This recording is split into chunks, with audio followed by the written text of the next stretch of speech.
Helicopter দুর্ঘটনায় নিহত ইরানের প্রেসিডেন্ট ও পররাষ্ট্রমন্ত্রী।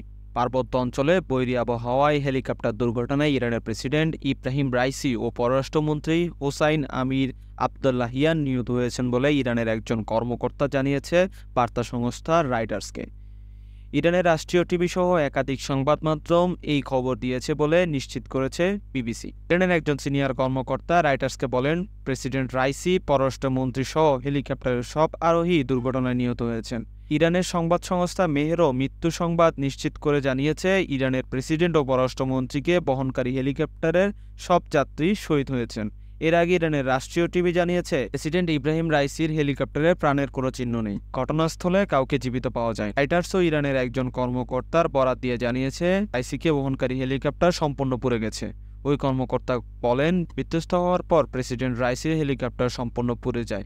এর পূর্বে আজারবাইজান প্রদেশের জোলফা এলাকা থেকে রাইসিকে বহনকারী হেলিকপ্টার দুর্ঘটনা কবলে পড়ে।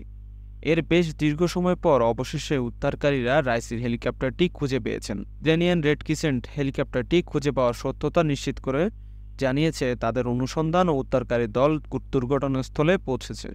রাষ্ট্রীয় বার্তা সংস্থা জানায়, রাইসিকে বেল 212 মডেলের একটি হেলিকপ্টার বহন করছিল। এই মডেলটি যুক্তরাষ্ট্রের তৈরি। পশ্চিমা দেশগুলোর তৈরি বিভিন্ন হেলিকপ্টার ও বিমান ব্যবহার করে আসছে ইরান। এগুলোর বেশিরভাগই কয়েক দশকের পুরানো। তবে কি ইরানের প্রেসিডেন্ট দুর্ঘটনার পেছনে ইসরায়েল ও যুক্তরাষ্ট্রের কোনো হাত থাকতে পারে? বন্ধুরা, আপনাদের কি মনে হয়? যদি আপনাদের কোনো মতামত থাকে অবশ্যই আমাদেরকে কমেন্টের মধ্যে জানাবেন।